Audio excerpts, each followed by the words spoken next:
Caros alunos, caras alunas, meus cordiais cumprimentos.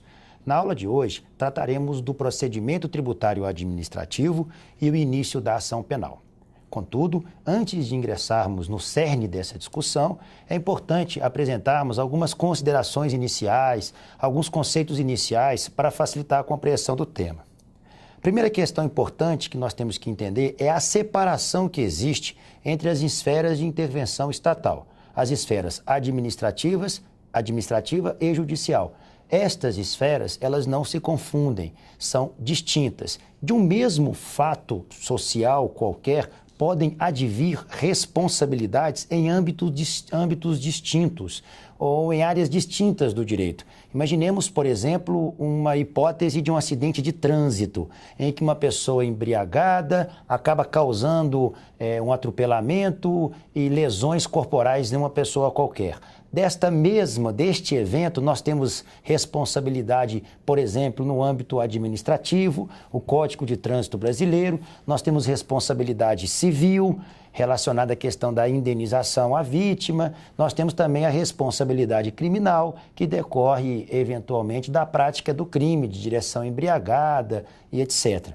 Enfim, há uma separação e desse mesmo fato podem advir consequências em áreas distintas do direito. Uma outra coisa importante que temos que definir é o objeto de tutela dos crimes contra a ordem tributária. O artigo 1º da Lei 837 de 90 traz lá a conduta típica dos crimes contra a ordem tributária. Lá diz, crime suprimir ou reduzir tributos. E é importante nós entendermos que, em consoante entendimento majoritário, amplo, tanto da doutrina quanto da jurisprudência, os crimes definidos no artigo 1º da Lei 837 de 1990 são crimes materiais. O que significa isso? Quanto ao resultado de um crime, a doutrina divide os crimes em formais, materiais e de mera conduta. Os crimes formais são aqueles crimes que, embora haja um resultado, a lei não o exige para que haja a consumação. Os crimes de mera conduta são aqueles que se consumam com um simples comportamento, como, por exemplo, violação de domicílio, basta invadir. O crime se consuma com esse simples comportamento. Já os crimes materiais, que são os crimes definidos na lei, no artigo 1º da Lei 837 de 1990, são os crimes em que há a necessidade da inequívoca demonstração de uma modificação no mundo exterior. Há a necessidade desta transformação. O crime material mais famoso que nós temos no Código Penal é o crime de homicídio. No homicídio, você tem uma modificação no mundo exterior perceptível pelos sentidos. Assim como no homicídio, os crimes contra a ordem tributária, especificamente previstos no artigo 1º da Lei 837 de 90, são crimes considerados pela doutrina como crimes materiais, ou seja, há a necessidade da demonstração de um resultado material, há um resultado palpável, um resultado que pode ser percebido pelos nossos sentidos. Há esta necessidade. Então, isso é muito importante para a compreensão do tema. Em resumo, o crime previsto no artigo 1º da Lei 837 de 90 é um crime material. E lá diz que é crime suprimir ou reduzir tributo. Outra questão importante é resgatarmos aqueles conceitos de obrigação tributária e crédito tributário. A obrigação tributária se implementa em virtude da prática do fato gerador. A obrigação tributária ela é anterior ao crédito tributário. O crédito tributário decorre da obrigação tributária nos termos em que dispõe o artigo 113, parágrafo 1º do Código Tributário Nacional. O artigo 142 do CTN diz que o crédito tributário é constituído pelo lançamento. O lançamento apura o valor definitivo do tributo devido. Registre-se, contudo, que o lançamento tributário ele está sujeito a vícios de toda a ordem. O tipo penal do artigo 1º da Lei 837 de 90 traz a ideia da redução ou supressão de tributos. É importante fazermos um paralelo entre esta ideia e a ideia do princípio da legalidade do direito penal. Só há crime contra a ordem tributária quando houver redução ou supressão de tributos, por força do princípio da legalidade. A supressão ou redução de empréstimo compulsório ou de uma tarifa não constituem, por força do princípio da legalidade penal, crimes contra a ordem tributária. Empréstimo compulsório e tarifa, como todos nós sabemos, não são tributos. E o crime é supressão ou redução de tributos. O momento é consumativo dos crimes previstos na Lei 837 de 1990. Artigos 1º e 2º desta lei. Isso também é uma questão extremamente importante para entendermos a relação que existe entre o procedimento tributário administrativo e o início da ação penal e a ação penal. Sobre este momento de consumação dos crimes previstos na Lei 837, artigo 1º e 2º, nós temos duas posições sobre o tema, muito bem definidas, muito bem delimitadas e absolutamente antagônicas. O crime, como nós dissemos, é reduzir ou suprimir tributos.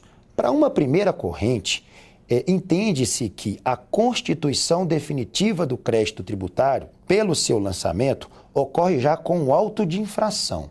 Nesse momento em que há o auto de infração, já estaria, em resumo, constituído o crédito tributário.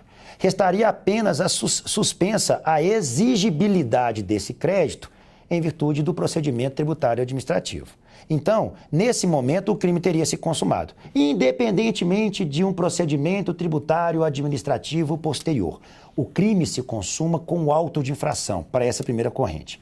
Para essa corrente, então, o PTA ele deverá ser apenas uma condição objetiva de punibilidade ou se ligará à ideia de justa causa, de indícios mínimos de prova para poder apurar. Na verdade, indícios mínimos de autoria e materialidade é o termo correto quando a gente se fala em justa causa. Ainda para essa corrente, a contagem da prescrição já se iniciou, posto que o crime já se consumou antes do PTA. Já houve a constituição definitiva do crédito tributário. O artigo 111, inciso 1 do Código Penal, diz que a consumação se inicia a partir da consumação do delito. Como essa corrente entende que a consumação se dá já lá no início, com o auto de infração, então a prescrição criminal já começaria a correr a partir deste momento.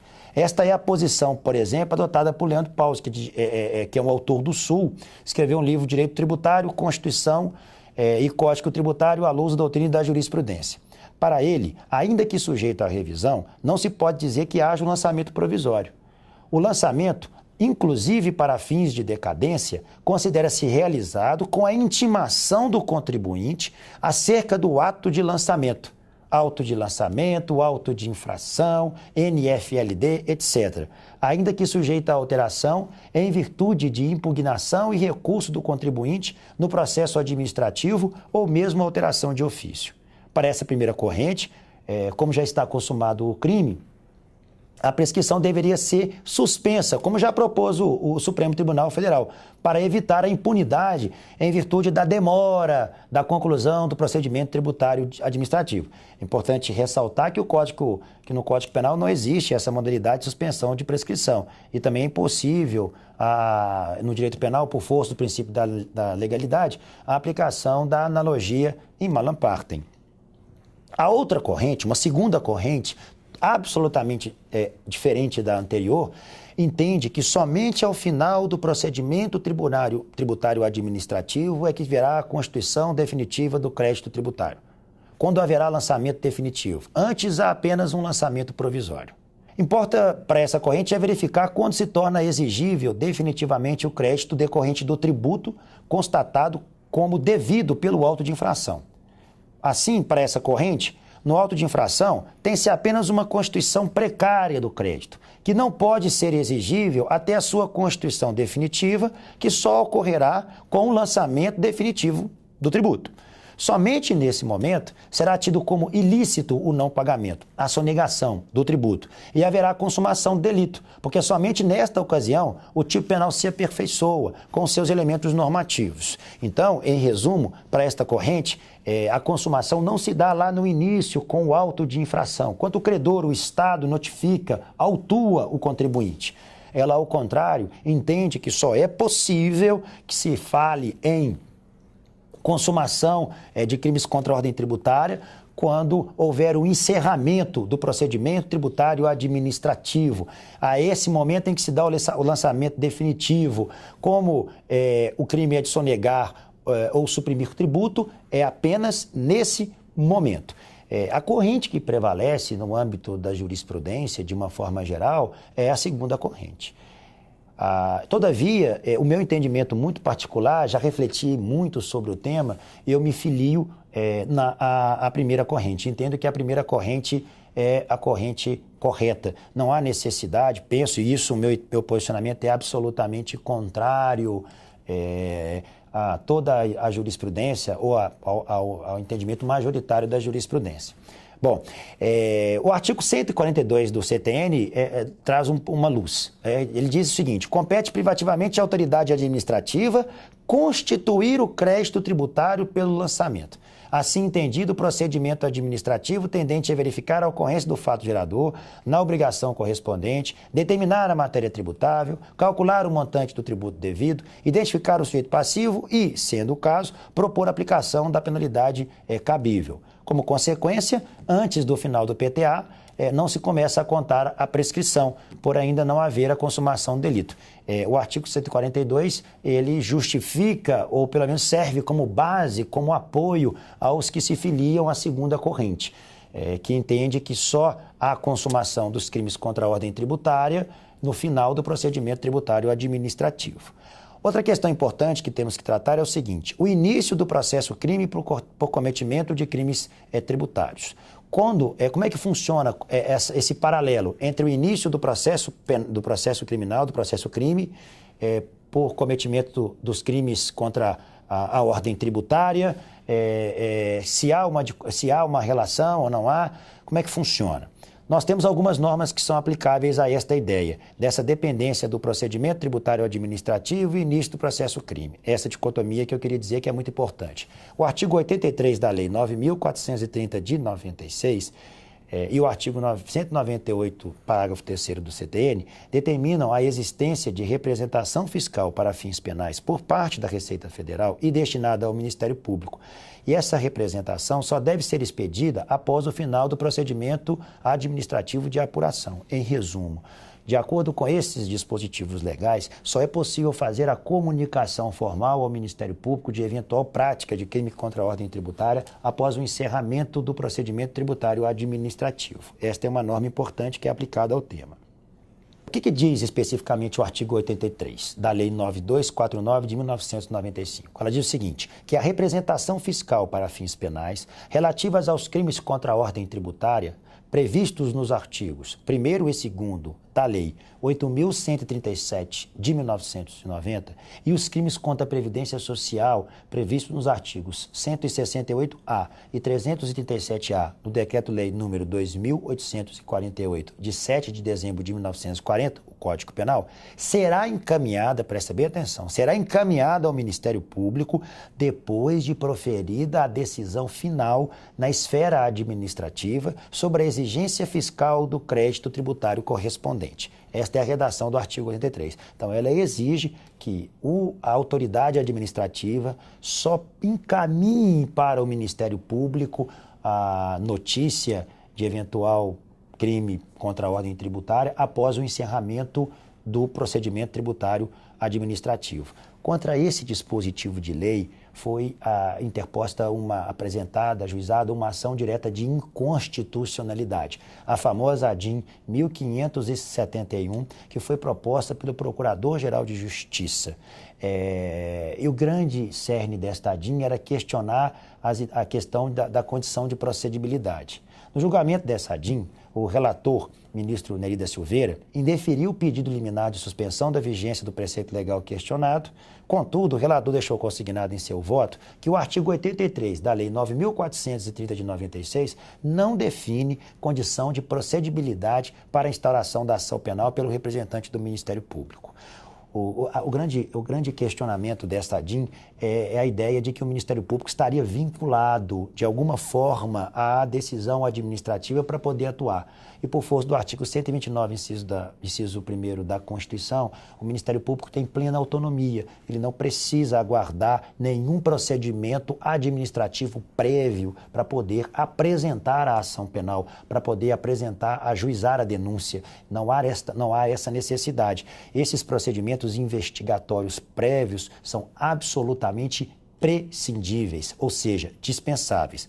O MP, no entendimento do ministro, poderia até iniciar a ação mesmo antes de encerrar a instância administrativa. Para ele, o artigo 83, que teve a sua constitucionalidade questionada, rege atos da administração fazendária. Esse dispositivo indicaria apenas o momento a partir do qual as autoridades fiscais deverão encaminhar ao Ministério Público a notícia crime e não vincula o Ministério Público de maneira nenhuma. Esse foi o entendimento do ministro em relação a essa ADIM no julgamento liminar. Nesse meio termo, entre o julgamento da liminar e do mérito, sobreveio o julgamento do habeas corpus 81.611.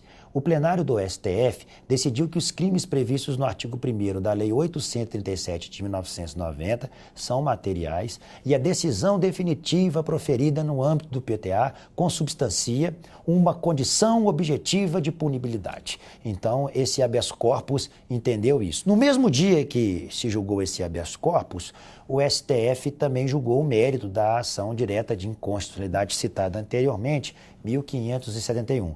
E, por maioria, ela seguiu a linha de orientação firmada no julgamento anterior que eu citei, que é o habeas corpus 81.611, e julgou improcedente o pedido formulado pelo Procurador-Geral de Justiça. Segundo o STF, a norma impugnada, assim como já havia sido decidida no âmbito da decisão que julgou a liminar, dirigia-se apenas à autoridade fazendária e não impedia a atuação do MP.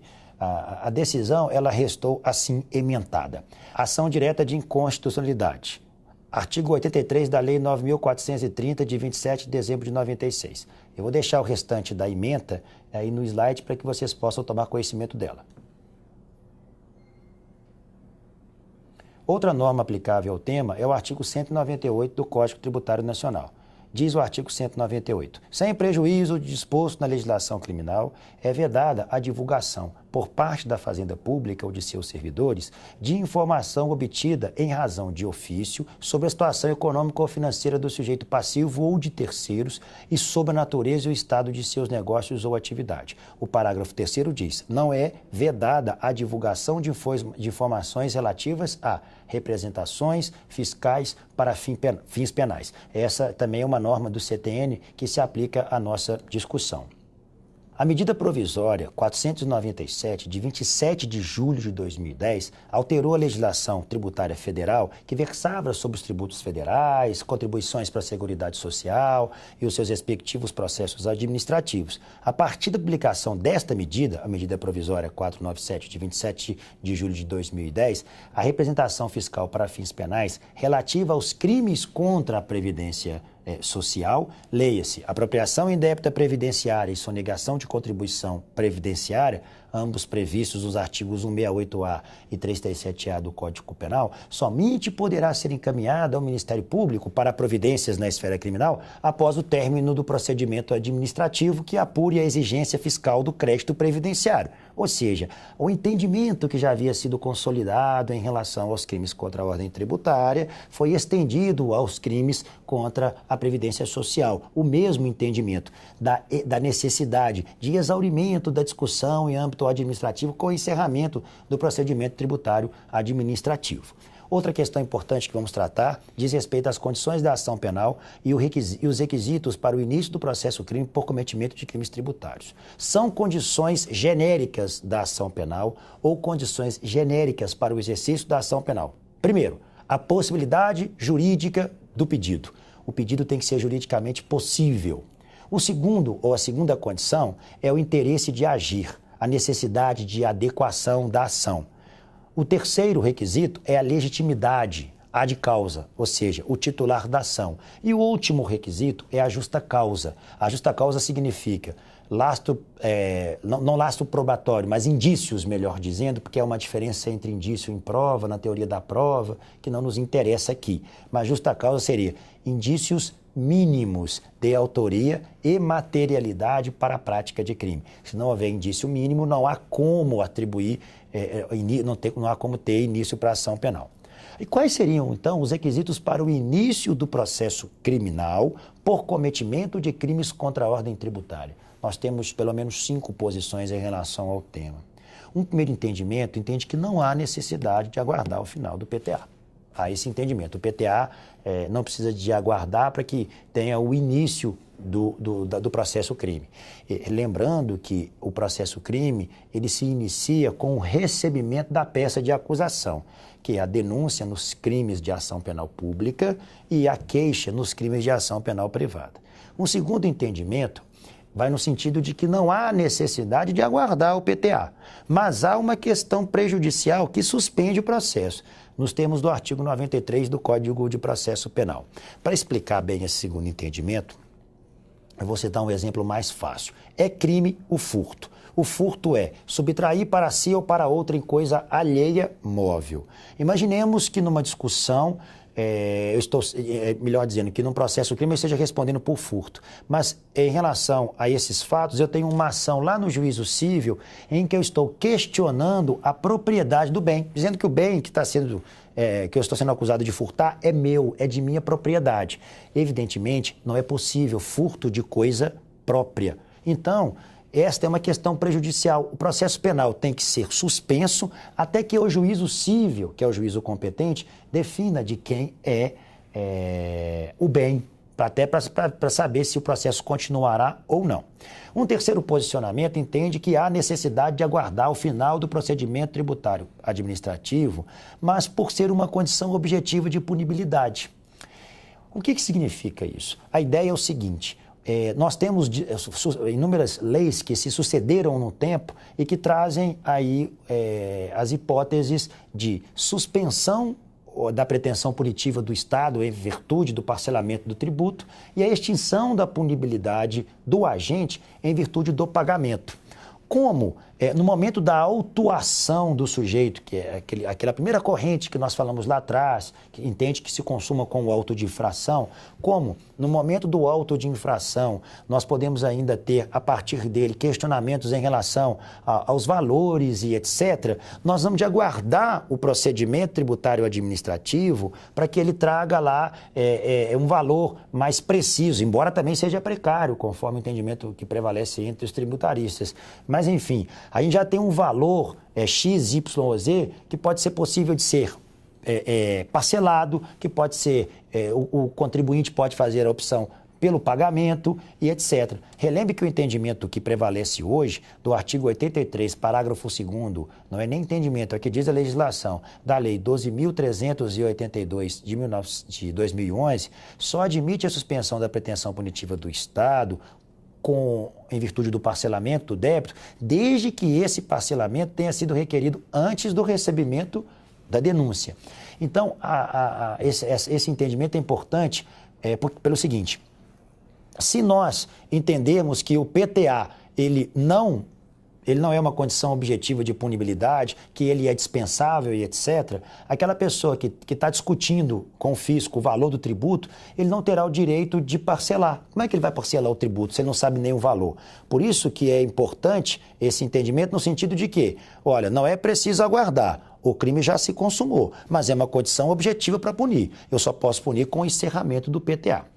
Um quarto entendimento diz que há necessidade de aguardar o PTA por restar ausente uma justa causa para a ação penal. Ou seja, sem o procedimento tributário administrativo, o encerramento dele, nós não teríamos indícios mínimos de autoria e materialidade da prática do crime. E o último entendimento diz que há necessidade de aguardar o final do PTA porque ainda não está consumado o delito. Ou seja, ainda antes desse momento não tem a possibilidade jurídica do pedido. Não há esse juízo de adequação do comportamento ao modelo abstrato de conduta, que é a tipicidade. Nós temos, portanto, esses cinco entendimentos. O PTA e o início da ação penal. Autonomia institucional do Ministério Público. É importante, conforme nós já tivemos a oportunidade de discutir, que o Ministério Público, diante de sua autonomia institucional, artigo 129 da Constituição da República, especialmente o inciso 1, não precisa, em definitivo, aguardar a notificação fiscal, aquela que é direcionada, segundo o entendimento do julgamento da ADIM, que eu citei há pouco, para os órgãos da administração fazendária. Então, o Ministério Público ele não precisa aguardar a notificação fiscal para fins penais para ajuizar a ação penal, em virtude de crime tributário. A ação é pública e ela também é incondicionada.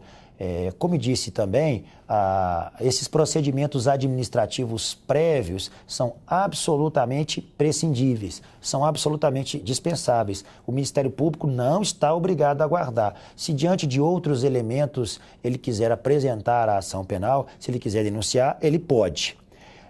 Indo além dessa questão da representação fiscal para fins penais, o Supremo Tribunal Federal já decidiu por inúmeras vezes acerca da necessidade da finalização do procedimento administrativo do PTA, apurador da responsabilidade tributária, para a inicialização da ação penal. Esse entendimento já tem sido aí consolidado no âmbito, podemos dizer que consolidado no âmbito do Supremo Tribunal Federal. Ele decidiu mais, decidiu que torna-se indispensável o término do referido procedimento administrativo, inclusive não só para o início da ação penal, mas também para o início do inquérito policial, que também é uma fase investigativa, uma fase administrativa prévia à ação penal. Ele entende, o Supremo Tribunal Federal tem entendido que o encerramento do PTA, do procedimento tributário e administrativo, é imprescindível, tanto para o início da ação penal quanto para o início do inquérito policial. Contudo, levando em consideração a autonomia institucional do Ministério Público, prevista no artigo 129 da Constituição, recentemente o STF, no julgamento do habeas corpus 108.037 de 2011, entendeu que, caso não exista um procedimento administrativo em andamento, ou seja, caso já exista a consumação do delito, como já decidiu o STF, partindo do pressuposto que a consumação pode se dar naquele primeiro entendimento que eu falei lá atrás com o auto de infração, e desde que existam elementos de justa causa para a ação penal, não há necessidade de aguardar a representação fiscal para fins penais. Essa é a decisão recente, a relatoria desse julgado é do ministro Marco Aurélio. Nela, ele informa que, por vezes, não será necessário esperar o final do procedimento administrativo para iniciar a ação penal. Esta decisão reacendeu a discussão sobre a natureza do procedimento tributário administrativo em relação ao processo penal. Se há ou não a necessidade de se aguardar esse encerramento, que era o entendimento que até então prevalecia. Nesse julgado, o ministro Marco Aurélio se posicionou de alguma forma de maneira contrária ao entendimento que prevalecia na Suprema Corte. Esse julgamento ocorreu no dia 29/11 de 2011. Tal decisão do ministro Marco Aurélio, como eu disse, é importante reafirmar, ela foi contra inúmeras decisões que no âmbito do Supremo Tribunal Federal estavam sendo tomadas, inclusive contra a súmula vinculante. O argumento histórico, em resumo, utilizado pelo Supremo Tribunal Federal era o de ausência de justa causa para a proposição da ação penal e, evidentemente, para a instauração do inquérito policial preparatório para a futura ação penal. O julgamento, o Lind Case, que consolidou esse entendimento, foi o habeas corpus 81.611. A relatoria foi do ministro Sepúlveda Pertence. Esse julgado é do dia 10 de dezembro de 2003 e ele foi considerado como pioneiro nesse sentido da jurisprudência. E hoje é referência para todas as decisões sobre o tema.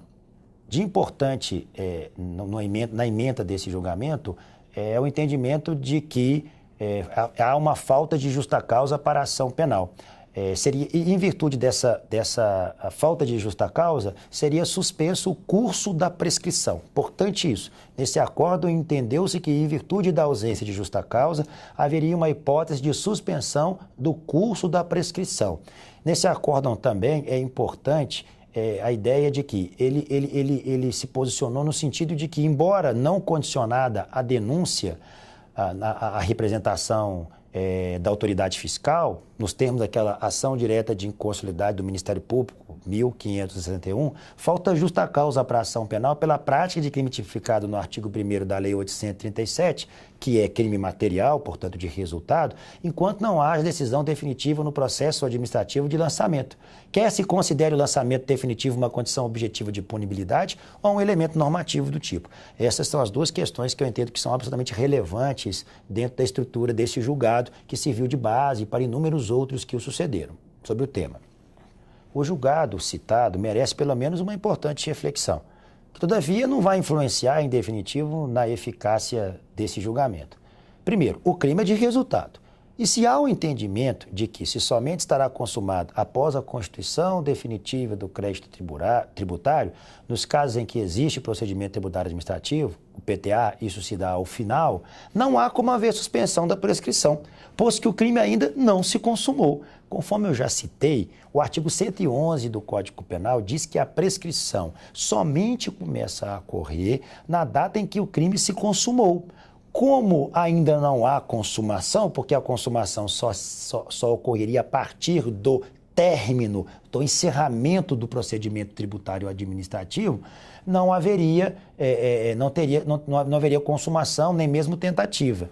Mais correto seria afirmar que a prescrição ainda não começou a contar, não começou a ocorrer antes do final do PTA.